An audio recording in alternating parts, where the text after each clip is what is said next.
नमस्कार दोस्तों, आप सभी का स्वागत है प्रोग्राम कम्युनिटी कलर्स पर। इस वक्त आप सुन रहे हैं रेडियो उड़ान, अ फ्लाइट ऑफ लाइफ। दोस्तों, हर शुक्रवार की तरह आज भी हम हाजिर हैं प्रोग्राम कम्युनिटी कलर्स को लेकर। इस प्रोग्राम में हम सुनते हैं देश और दुनिया से आने वाली डिसेबिलिटी जगत से जुड़ी तमाम ताजा खबरें। साथ ही साथ हम दो ऐसे सेक्शंस सुनते हैं जो कि डेडिकेटेड है डिसेबिलिटी से जुड़े विषयों पर। पहला सेक्शन है जस्टिस कनेक्ट और इस सेक्शन के माध्यम से हम सुनते हैं लेटेस्ट दो ऐसे जजमेंट्स के बारे में जो कि जुड़े हुए होते हैं सीधे डिसेबिलिटी के केसेस से।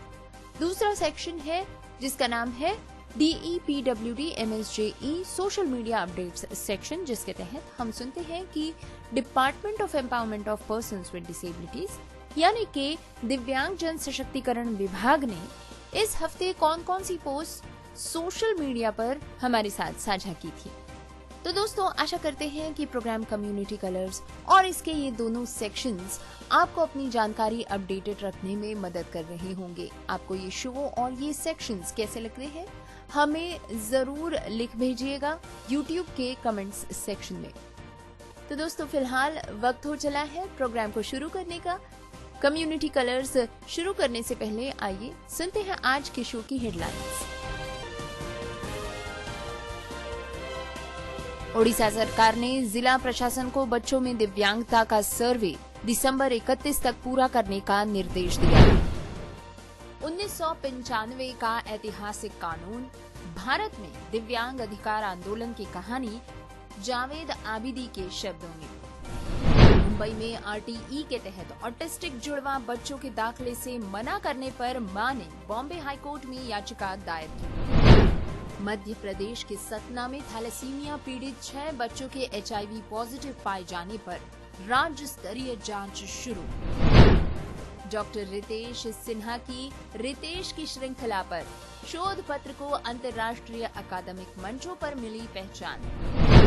रेल यात्रा में ऐतिहासिक बदलाव, दिव्यांगजनों के लिए रियायत पाने में अब UDID कार्ड होगा मान्य दस्तावेज। मारुति ने अब पेश की है स्विvel सीट। दिव्यांग फैन को विराट और अनुष्का ने किया इग्नोर, गुस्साए यूजर्स बोले क्या फायदा प्रेमानंद महाराज की सीख का।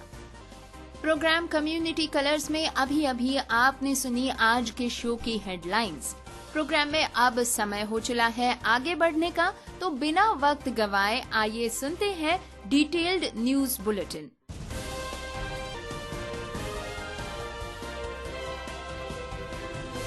दोस्तों, खबर सुनते हैं भुवनेश्वर ओडिशा से। ये खास रिपोर्ट ओडिशा सरकार के एक सर्वे के बारे में है, जहां पर सरकार ने राज्य के सभी जिलों को निर्देश दिए हैं कि वे 0 से 6 वर्ष तक के बच्चों में दिव्यांगता यानी चिल्ड्रन विद डिसेबिलिटी CWDs का राज्य व्यापी सर्वे 31 दिसंबर 2025 तक पूरा कर लें। ये महत्वाकांक्षी सर्वे सामाजिक सुरक्षा और दिव्यांगजन सशक्तिकरण SSEPD विभाग द्वारा चलाया जा रहा है, जिसका उद्देश्य घर घर जाकर सभी 21 प्रकार की शारीरिक विकलांगता वाले बच्चों की पहचान करना है। इस पूरे अभियान के अंतर्गत integrated child development services ICDS के कर्मचारियों, सुपरवाइजर्स और आंगनवाड़ी कार्यकर्ताओं को शामिल कर डोर टू डोर सर्वे किया जा रहा है, ताकि हर बच्चे की जानकारी सटीक रूप से दर्ज हो सके। सरकार का ये मानना है कि सटीक और व्यापक डेटा बैंक तैयार होने से विभाग उन बच्चों के लिए बेहतर नीतियां, कार्यक्रम और अर्ली इंटरवेंशन व थेरेपी सपोर्ट को विकसित कर सकेगा, जिनके लिए विशेष सहायता की आवश्यकता है। इस डेटा का उपयोग आगे चलकर तुरंत और प्रभावी जरूरत आधारित योजनाएं बनाने में भी किया जाएगा। ओडिशा सरकार ने इस कार्य के लिए पहले ही सभी जिलों को वित्त जारी कर दिया है और अधिकारियों को निर्देश दे दिया है कि निर्देशों के अनुरूप ही खर्च सुनिश्चित करें। साथ ही जिलों में जागरूकता कार्यक्रम आयोजित करने को कहा गया है, ताकि माता पिता और अभिभावक सर्वे की महत्ता तथा सटीक जानकारी उपलब्ध कराने के महत्व को समझ पाएं। दोस्तों, आपको बता दें कि सरकार की ये पहल पहले पहचान फिर सेवा सिद्धांत पर आधारित है, ताकि सभी दिव्यांग बच्चों को समय पर आवश्यक शिक्षा, चिकित्सा और स्वास्थ्य विकास के अवसर मिल सके। दिसंबर 1995 भारतीय लोकतंत्र के इतिहास में एक महत्वपूर्ण, एक अहम मोड़। इसी महीने संसद ने देश का पहला दिव्यांग अधिकार कानून पारित किया था, जिसने करीब 6 करोड़ दिव्यांग व्यक्तियों को समानता और पूर्ण भागीदारी का अधिकार देने की नींव रखी।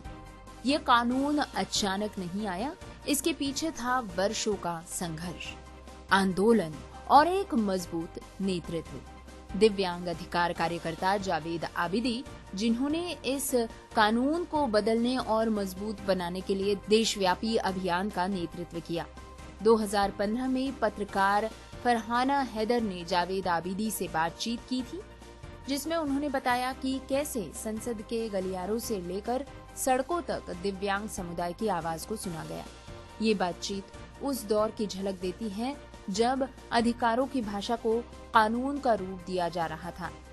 ये कहानी सामने आती है विटनेस हिस्ट्री के जरिए, एक ऐसा कार्यक्रम जो इतिहास को दस्तावेजों और प्रत्यक्षदर्शियों की आवाज के साथ जीवंत करता है। आर्काइव ऑडियो के जरिए वो दौर फिर सामने आता है जब समानता सिर्फ मांग नहीं बल्कि अधिकार बन रही थी। विटनेस हिस्ट्री हर दिन 9 मिनट में हमें दुनिया के अलग अलग कोनों और समयों में ले जाता है। युद्ध हो, वैज्ञानिक खोजों, सांस्कृतिक बदलावों और ऐतिहासिक व्यक्तित्वों की कहानियों के बीच। चाहे वो हिटलर की मौत हो, पहली स्पेस वॉक हो, जॉर्ज फिल्म का निर्माण या फिर भारत में दिव्यांग अधिकारों की लड़ाई, ये कहानियां इतिहास को इंसानी अनुभव के रूप में सामने रखती हैं। 1995 का ये कानून आज भी याद दिलाता है कि बदलाव तब आता है जब आवाजें संगठित होकर व्यवस्था से सवाल करती हैं।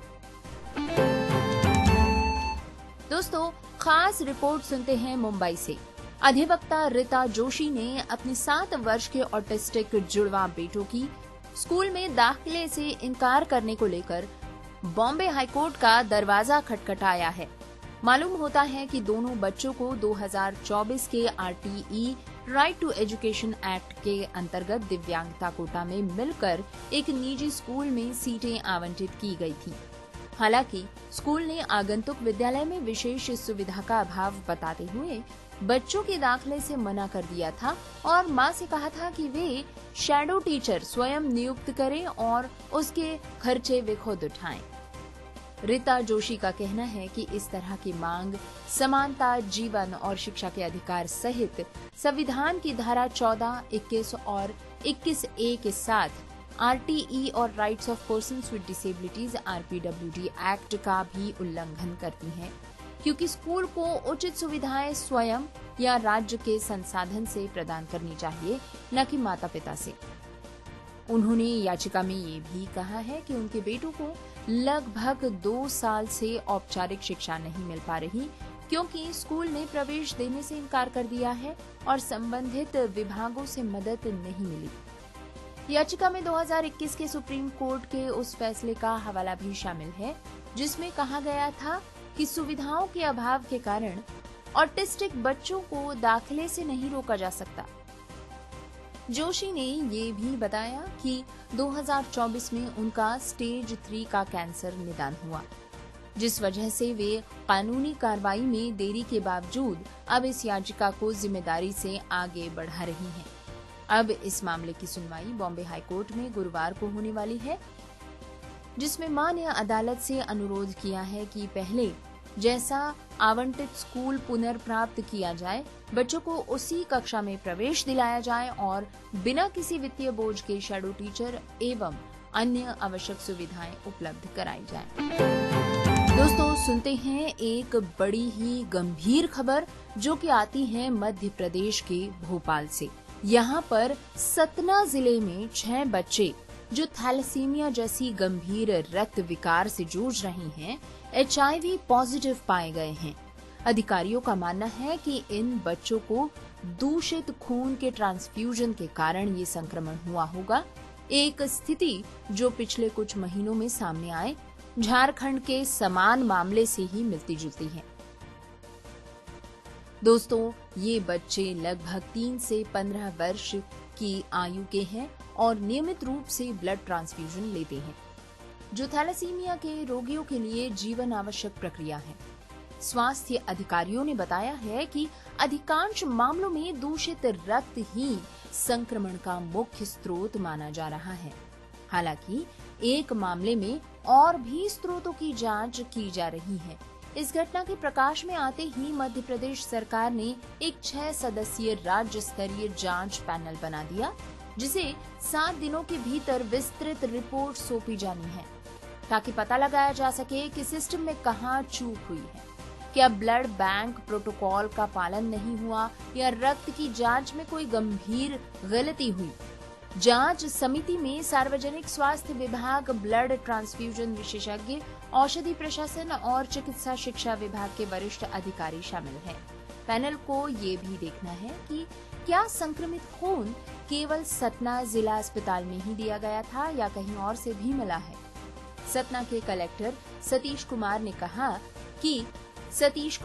एस ने कहा कि बच्चों की पहचान नियमित HIV परीक्षण के दौरान हुई है और अब डोनर्स के रिकॉर्ड्स भी जांच किए जाएंगे ताकि संक्रमण के स्रोत की पुष्टि हो सके।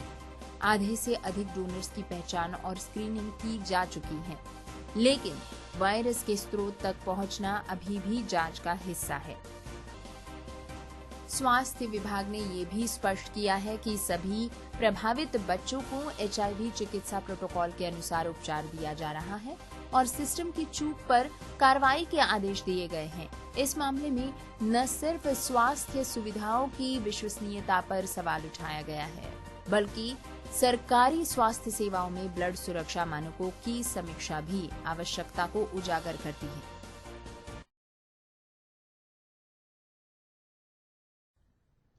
दोस्तों, न्यूज बुलेटिन इसी तरह जारी रहेगा, लेकिन एक छोटे से ब्रेक के बाद।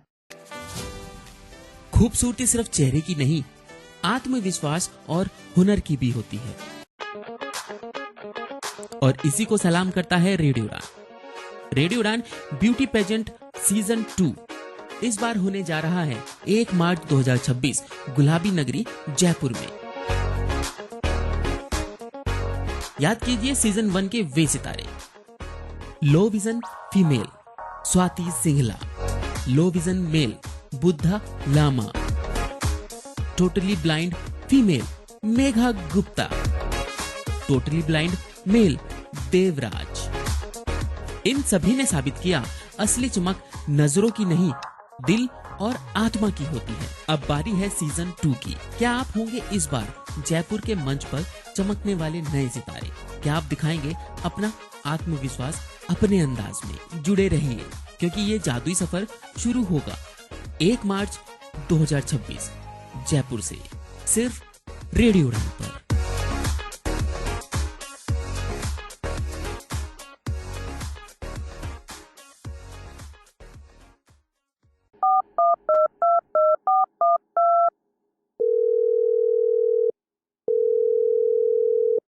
रेडियो उड़ान में आपका स्वागत है। आज का शो है चौंक गए आप भी? आपने सही समझा। अब रेडियो उड़ान सुने फोन पर भी, वो भी बिना इंटरनेट के। कैसे? श्रवण ऑडियो लाइब्रेरी के साथ। डायल करें 0801175215 पर। इंस्ट्रक्शंस फॉलो करें और सुने आपका अपना फेवरेट शो रेडियो उड़ान, अ फ्लाइट ऑफ लाइफ, अब एक फोन कॉल दूर। Shravan Audio Library is an initiative by National Association for the Blind Delhi in association with United Way Delhi. Hidden voices की तरफ से आप सभी का स्वागत। हिडन वॉइसेस, एक दृष्टि एक आवाज, और इसने पूरे भारत में दृष्टि बाधित और आर्थिक रूप से विकलांग बच्चों और वयस्कों को किताबों की दुनिया खोलकर सशक्त बनाने के लिए 1000 से भी अधिक छिपी हुई आवाजों को मिलाया है। 28 अप्रैल 2019 को देवी कृष्णा द्वारा स्थापित और सुश्री मैत्री राजदेव द्वारा सह संस्थापित हिडन वॉइसेस एक अद्वितीय रीडिंग चैरिटी है।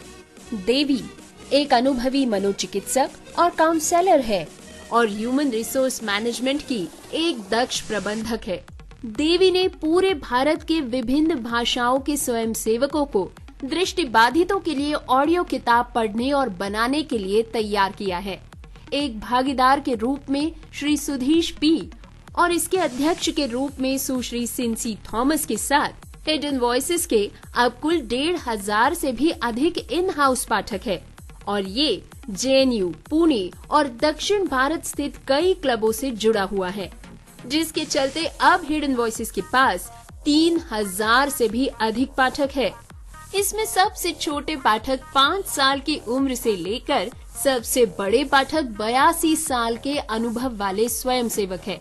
पाठकों को उम्र और चुनी गई भाषा के अनुसार ग्रुप्स में बांट दिया जाता है। हिडन वॉइसेस के पास अब लगभग 20 भाषाओं में जानकारी पूर्ण और काल्पनिक दोनों ही तरह की पुस्तकों की एक सूची तैयार है। इन ऑडियो पुस्तकों का उपयोग विभिन्न संस्थानों और समूहों जैसे कि Ferguson college Pune, Lit the Light, Dyuti, Madras club आदि द्वारा किया गया है। इस कार्यक्रम ने 50,000 से भी अधिक लोगों की जिंदगी को समृद्ध बनाया है। अधिक जानकारी के लिए हमें ईमेल करें hiddenvoices2020@gmail.com पर। क्या आप डिसेबिलिटी के बारे में सटीक और विश्वसनीय जानकारी जानना चाहते हैं? तो विजिट करें disability.390.org। ये वेबसाइट एक ऐसा मंच है जहां आपके सवालों को मिलेंगे विशेषज्ञों से उत्तर। आपको मिलेंगे सेल्फ एडवोकेसी की प्रेरणादायक कहानियों के वीडियोस। इतना ही नहीं, engaging games, valuable resources, inclusive music video और ढेर सारी ऑथेंटिक इन्फॉर्मेशन।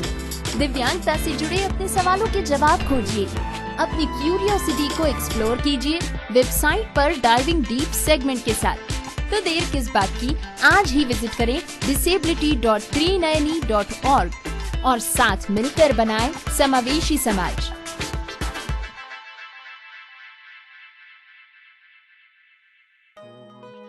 वैसे तो आपको हर चीज में प्रोटेक्शन चाहिए।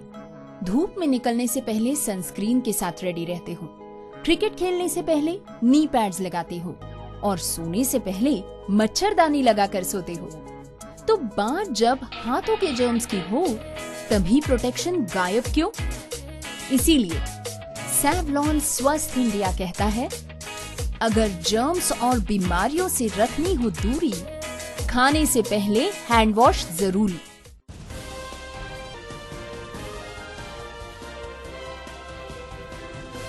ब्रेक के बाद आप सभी का स्वागत है। न्यूज बुलेटिन जारी है, बढ़ते हैं अगली खबर की ओर। दोस्तों, एक खास खबर करनाल से। गणितीय विश्लेषण और नवाचार के क्षेत्र में एक महत्वपूर्ण उपलब्धि सामने आई है।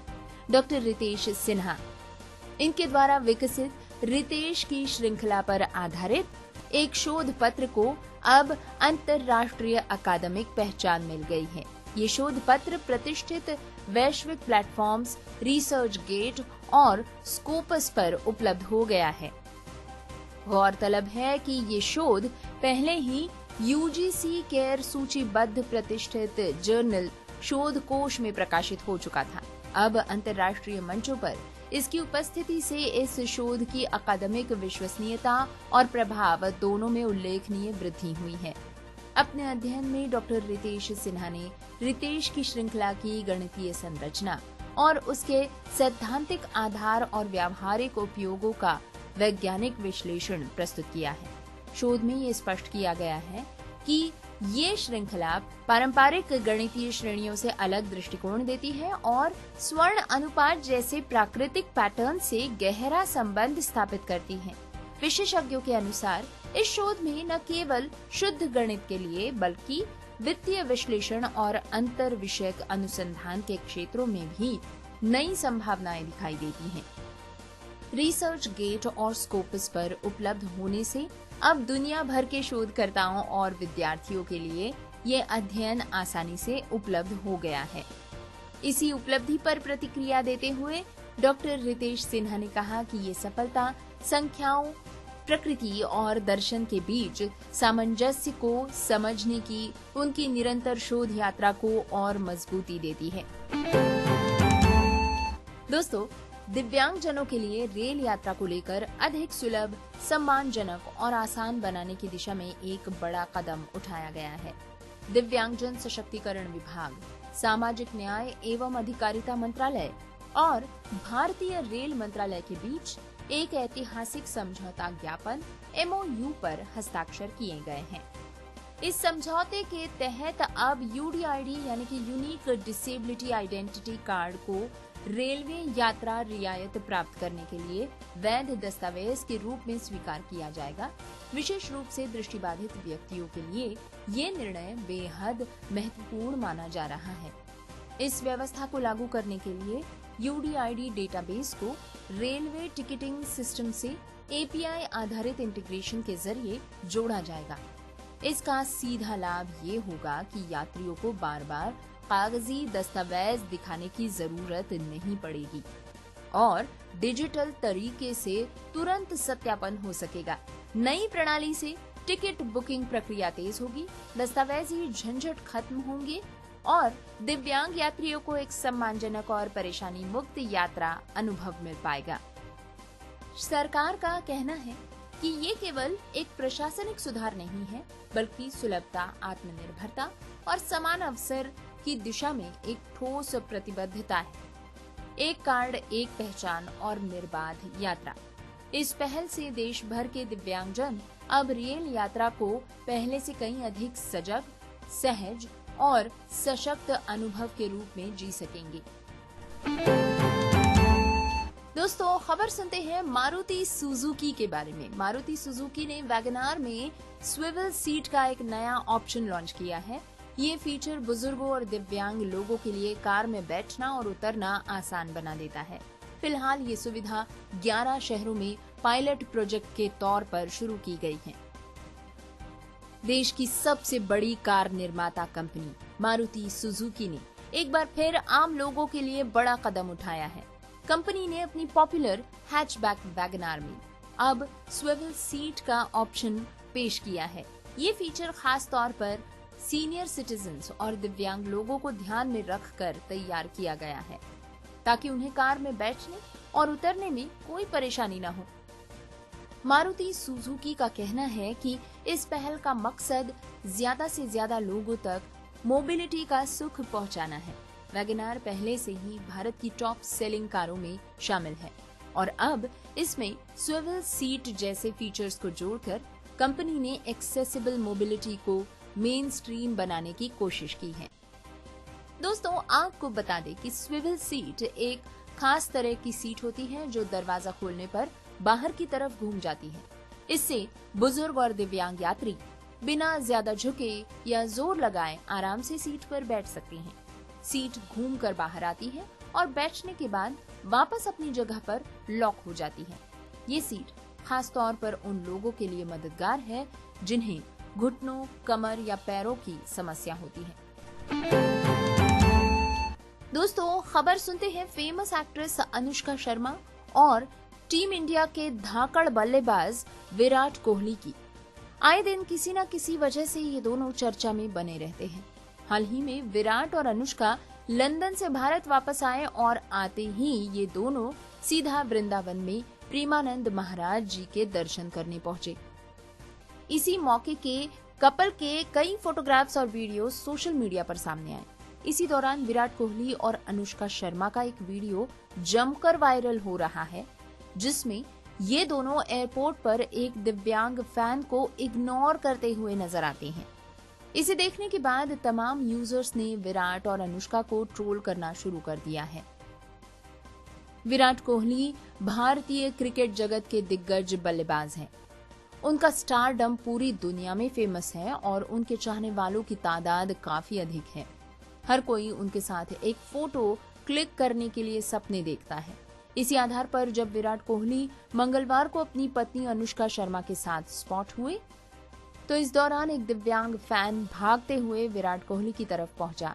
वो कोहली के साथ सेल्फी लेने की तैयारी कर रहा था कि तब क्रिकेटर से सिक्योरिटी गार्ड ने उसे खींचकर अलग कर दिया।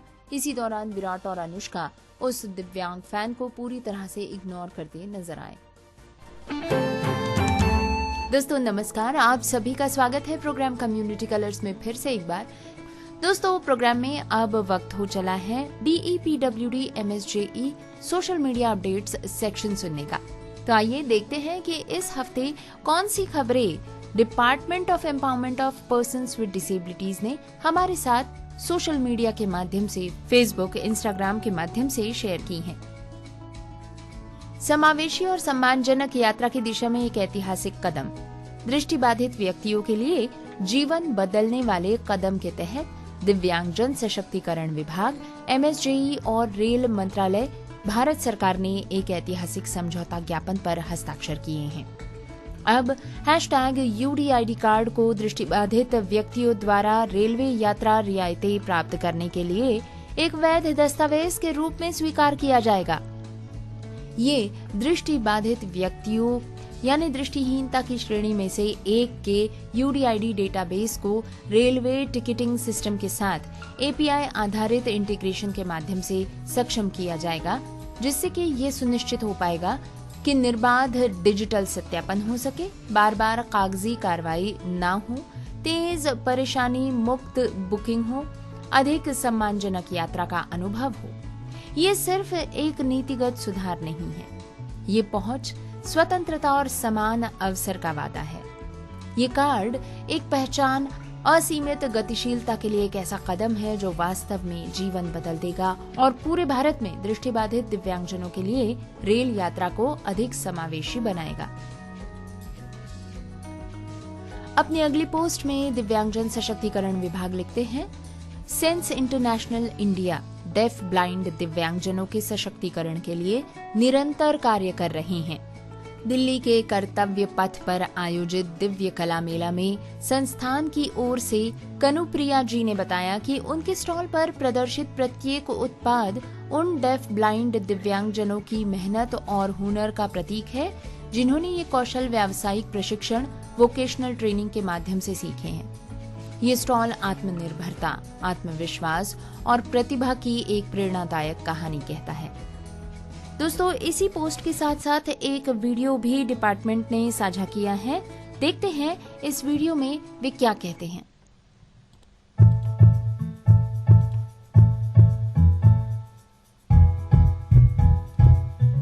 नमस्ते, मेरा नाम कनुप्रिया है और इस वक्त हम यहाँ दिल्ली में दिव्य कला मेला में हैं, जो यहाँ इंडिया गेट के पास लगा हुआ है। मैं सेंस इंटरनेशनल इंडिया की तरफ से हूँ और सेंस इंडिया जो है वो 1997 से डेफ ब्लाइंड मतलब बधिरान बच्चों और युवक के लिए काम कर रहा है। अगर डेफ ब्लाइंडनेस की बात करें, ये एक ऐसी विकलांगता है जिसमें सुनने और देखने दोनों ही जो इम्पोर्टेंट विजन है उसमें प्रॉब्लम होती है। करीब 2-3 साल से हम NDFDC से जुड़े हुए हैं, जहां हमारे चिल्ड्रन विद डेफ ब्लाइंडनेस और एडल्ट्स विद डेफ ब्लाइंडनेस ने जो वोकेशनल ट्रेनिंग लेके प्रोडक्ट्स बनाए हैं, उनकी सेल और उनकी विक्रेता के लिए हम इन एग्जीबिशंस में पार्टिसिपेट कर रहे हैं। तो do come and visit. Thank you Delhi government for giving us the opportunity कि हम इस मेले में आके अपने जो बधिरान बच्चे हैं, युवक हैं, उनकी प्रतिभाओं को हम यहाँ पर डिस्प्ले कर पा रहे हैं। Thank you.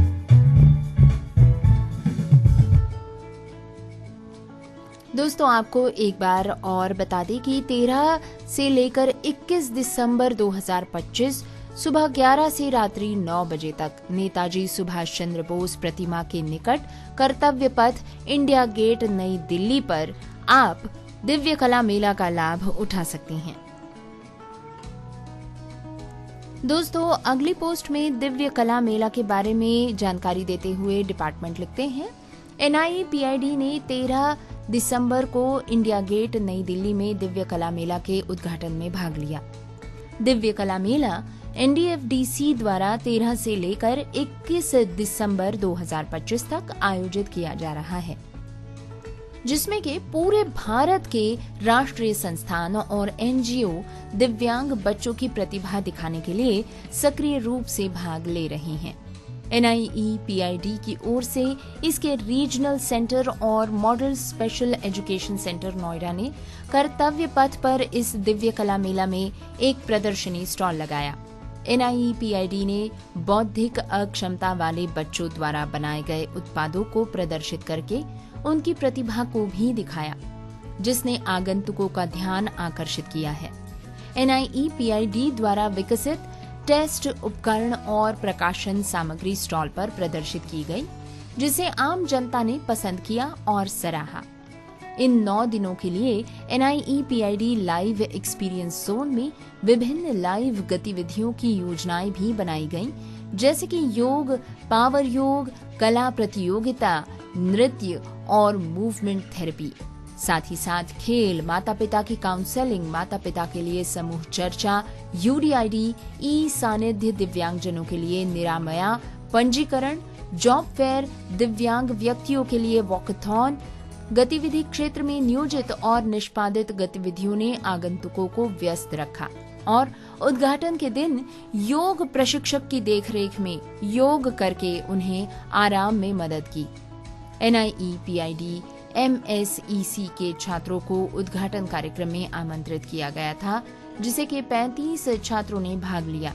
इस दिव्य कला मेला का उद्घाटन दिल्ली की मुख्यमंत्री श्रीमती रेखा गुप्ता ने भारत सरकार के सामाजिक न्याय और अधिकारिता मंत्रालय के माननीय कैबिनेट मंत्री डॉक्टर वीरेंद्र कुमार की गरिमामयी उपस्थिति में किया।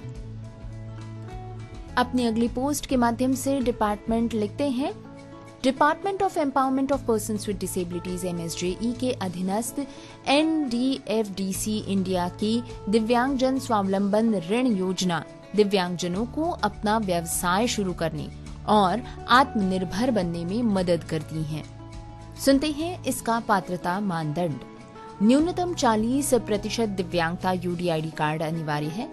आयु सीमा 18 वर्ष एवं उससे अधिक है, जबकि बौद्धिक दिव्यांगता के मामले में 14 वर्ष है।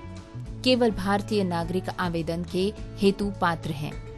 अधिक जानकारी के लिए कृपया संपर्क करें 01145803730। याद रहे, आप संपर्क कर सकते हैं 01145803730 पर।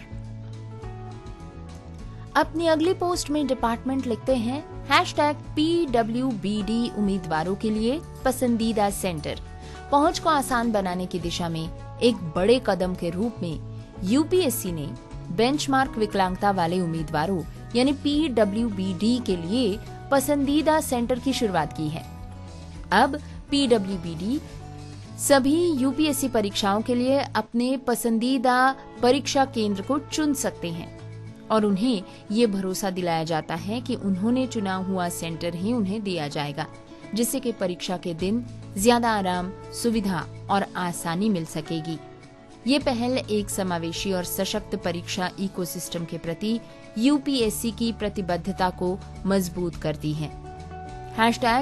#सेंटर ऑफ चॉइस, क्योंकि समान अवसर पहुंच से शुरू होता है। अपनी अगली पोस्ट के माध्यम से डिपार्टमेंट लिखते हैं, मिलिए झारखंड की शांति कुमारी जी से, जो अपनी हुनरमंद कारीगरी से ब्लॉक प्रिंटिंग के विविध प्रोडक्ट्स को पहचान दे रही हैं। दिल्ली के कर्तव्य पथ पर आयोजित दिव्य कला मेला में उनके स्टॉल पर झलकता है परंपरा, मेहनत और आत्मनिर्भरता का सुंदर संगम। दोस्तों, इस पोस्ट के साथ साथ दिव्य कला मेला से शांति कुमारी जी के स्टॉल का एक वीडियो भी सोशल मीडिया पर साझा किया गया है। इसके बाद अगली पोस्ट में दिव्यांगजन सशक्तिकरण विभाग लिखते हैं, दिल्ली की कर्तव्य पथ पर आज दिव्यांग प्रतिभा, आत्मनिर्भरता और समावेशिता का उत्सव सजीव हो उठा। Department of empowerment of persons with disabilities MSJE द्वारा आयोजित 28वें दिव्य कला मेला का शुभारंभ दिल्ली की माननीय मुख्यमंत्री श्रीमती रेखा गुप्ता एवं माननीय केंद्रीय सामाजिक न्याय और अधिकारिता मंत्री डॉक्टर वीरेंद्र कुमार द्वारा किया गया। इस अवसर पर मुख्यमंत्री श्रीमती रेखा गुप्ता ने कहा कि हमारे दिव्यांगजन हम सबके लिए प्रेरणा स्रोत हैं। वे समाज से अलग नहीं बल्कि समाज की एक सशक्त शक्ति हैं। केंद्रीय मंत्री डॉक्टर वीरेंद्र कुमार ने अपने संबोधन में कहा कि मंत्रालय आर्थिक, सामाजिक एवं शैक्षणिक सभी क्षेत्रों में दिव्यांगजनों के सशक्तिकरण हेतु सतत प्रयासरत है, जिससे वे विकसित भारत के निर्माण में निर्णायक भूमिका निभा सके। वोकल फॉर लोकल, इस भावना को साकार करता दिव्य कला मेला हमारे दिव्यांग उद्यमियों, कलाकारों और रचनात्मक प्रतिभाओं को उनकी कला और कौशल को प्रदर्शित करने का एक सशक्त मंच प्रदान करता है। दोस्तों, इस इनॉग्रेशन की समय की तस्वीरें भी इस पोस्ट के साथ साझा की गई हैं। तो दोस्तों, ये तो था आज का DEPWD MSJE social media updates section. ये सेक्शन और साथ ही साथ हमारा शो कम्युनिटी कलर्स आपको कैसा लगता है, हमें जरूर लिख भेजिए। हमसे अपने विचार साझा करते रहिए ताकि नियमित तौर पर हम और आप कनेक्टेड रहें और इसी माध्यम से इस शो की क्वालिटी को बढ़ावा देते रहें। दोस्तों, आज का प्रोग्राम यहीं तक। जाते जाते सुनते जाइए आज के शो की हेडलाइंस फिर से एक बार।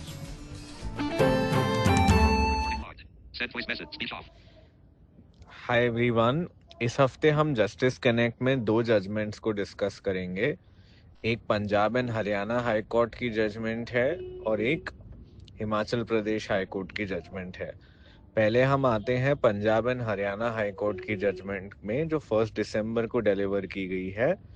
ये है Bhim Singh versus state of Punjab के केस में। इस केस में there was a visually impaired person who was appointed by the forest department of the government of Punjab, and he basically was appointed, he became eligible rather for promotion to the post of forest guard in 2003 and forest ranger in 2013, but इनको वो promotion नहीं दी गई उस time पे, ये कहते हुए कि he is not medically fit to perform these roles because of his visual disability. इसके बाद 2007 में और 2021 में रिलैक्स्ड कंडीशंस इम्पोज करते हुए with respect to physical fitness इनको प्रमोशन तो दी गई, बट कॉन्सिक्वेंशियल बेनिफिट्स नहीं दिए गए, इन द सेंस कि इनका ये मानना है कि इनको 2003 से या 2013 से इनका बनता है, तो उस टाइम से इनको बैकडेटेड बेनिफिट्स नहीं दिए गए इन टर्म्स ऑफ पे and other promotional seniority and all that. इनको बिलेटेड फैशन में दिया गया 2007 के 21 में। इस चीज को इन्होंने चैलेंज किया, ये बोलते हुए कि इनका एंटाइटलमेंट तो पहले बन चुका था, उन लोगों ने ठीक तरीके से रिजर्वेशन इन प्रमोशन को इम्प्लीमेंट नहीं किया, जो RPWD एक्ट के पिछले वाले लॉ में भी एक रिक्वायरमेंट था 95 वाले एक्ट में, और इस वजह से इनका प्रमोशन अटक गई और डिलेड तरीके से हुई। और रिस्पोंडेंट ने ये आर्ग्यूमेंट लिया, तो इन्होंने कोर्ट में ये आर्ग्यू किया मैटर कि इन लोगों को ये कहना कि क्योंकि ये फिटनेस नहीं मीट कर रहे हैं, ये एक वैलिड जस्टिफिकेशन नहीं है। अल्टीमेटली इनकी डिसेबिलिटी है तो कुछ तो इश्यूज आएंगे फिटनेस में, बट सो लॉन्ग एज वो पोस्ट को एग्जेम्प्ट नहीं किया गया है रिजर्वेशन के एम्बिट से, उन लोगों को रिजर्वेशन देना होगा। रिस्पोंडेंट ने ये आर्ग्यू किया कि हमने इनको सहानुभूति से, सिंपैथी से जस्ट रिजर्वेशन दे दिया 2007 और 21 में, और रिलैक्स्ड कंडीशंस में दिया, इसलिए इनको जो 2003 या 13 से बेनिफिट देने का सवाल नहीं उठता। कोर्ट ने पिटिशनर के साथ अग्री किया। उन्होंने कहा the law must bend towards inclusion, the RPWD act, and उन्होंने ये कहा कि we need to realise that reservation and promotion had to be provided from 1996 onwards। इस पे एक सर्कुलर है गवर्नमेंट का 2023 का। दूसरी चीज उन्होंने ये भी कही कि गवर्नमेंट ने हर साल रिजर्वेशन देना है प्रमोशन में भी, और क्योंकि उन्होंने नहीं दिया ये 2 इयर्स में, 3 और 13 में, विदाउट एनी जस्टिफिकेशन, इस वजह से ये प्रॉब्लम हुई। और जब तक वो पोस्ट एग्जेम्प्ट नहीं है, आपको प्रमोशन देना ही है। फिटनेस का आप ग्राउंड नहीं ले सकते, अगर आपको फिटनेस का कंसर्न है तो आप एग्जेम्पशन लो और प्रॉपर्ली नोटिफाई कराओ। उन्होंने बस इतना बोला कि हम लोग अप्लाई किया है हमने एग्जेम्पशन के लिए। कोर्ट से अप्लाई करने से नहीं होता, you need a proper notification. So this was a very good pro disability right judgement. एक दूसरा केस है Yugraj versus state of Himachal Pradesh का। इस केस में गवर्नमेंट ऑफ हिमाचल प्रदेश ने एक पर्टिकुलर पोस्ट होती है, उसमें 187 वैकेंसीज एडवर्टाइज किए पर्सन्स विद डिसेबिलिटीज के लिए। अब होता ये था कि वो पोस्ट में जो रूल्स हैं उसके हिसाब से the government can design the method through which the reserve post are to be filled up. अब तक वो लोग बैच के बेसिस पे फिलअप किया करते थे, मतलब कि मान लो आप एक पर्टिकुलर बैच के हो, 2016 के हो, तो आप 6 या 8 साल तक काम करोगे, फिर आप वो प्रमोशनल एग्जाम में बैठ पाओगे, आपका बैच, एंड उनमें से जो कोई क्वालिफाई करेगा उसको प्रमोशन मिलेगा। बट इन लोगों ने ऑल टुगेदर प्रमोशन का प्रोसेस चेंज करके फ्रेश वैकेंसीज ये डिक्लेयर की कि जो भी कोई वो एलिजिबिलिटी, जो इसेंशियल क्वालिफिकेशन है वो मीट करता है, उसको एलिजिबल ठहराया to sit for the exam. और फिर बेस्ड ऑन देयर मार्क्स कि उनके क्या क्या क्वालिफिकेशन है, उनका डिसेबिलिटी परसेंटेज क्या है, उस बेसिस पे उनको पोस्ट मतलब दी जाएगी। तो इसको चैलेंज किया गया कुछ अनसक्सेसफुल डिसेबल कैंडिडेट्स ने, ये बोलते हुए कि अगर हमें बैच बेसिस पे रहा था तो हमको पूरे ओवरऑल फील्ड के साथ compete नहीं करना पड़ता, सिर्फ अपने बैच के साथ करना पड़ता, और रिजर्वेशन का चांस हायर था। कोर्ट ने रिजेक्ट कर दिया आर्ग्यूमेंट। उन्होंने कहा कि एक तो आप प्रोसेस में पार्टिसिपेट कर चुके हो, उसके बाद आप उसको चैलेंज नहीं कर सकते। दूसरा, ये एक अच्छी चीज है डिसेबल्ड लोगों के लिए, बिकॉज पहले हर इंसान को 8-10 साल रुकना पड़ता था कि उसका बैच का कब नंबर आएगा। अब उन्होंने ओपन अप कर दिया सबको, क्योंकि रिजर्वेशन की सीटें फिल नहीं हो पा रही थी, बैकलॉग बनता जा रहा था। तो this was a major to promote greater employment of persons with disabilities. And अगर आप भी बैच में हो, इसका मतलब ये नहीं कि आप पार्टिसिपेट नहीं कर सकते, आपको compete करना पड़ेगा बाकियों के साथ, तो इसमें कुछ गलत नहीं है। There is nothing against people with disabilities in this move। तो ये बोलते हुए उन्होंने इसको अपहोल्ड किया, इस पॉलिसी को। तो ये 2 जजमेंट्स थी।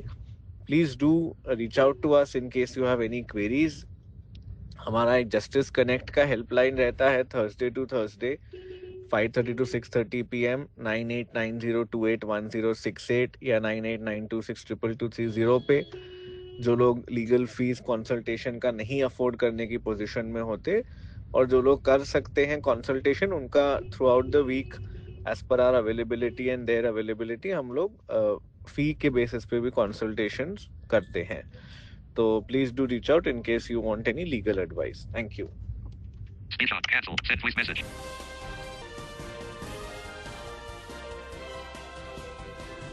ओडिशा सरकार ने जिला प्रशासन को बच्चों में दिव्यांगता का सर्वे दिसंबर 31 तक पूरा करने का निर्देश दिया।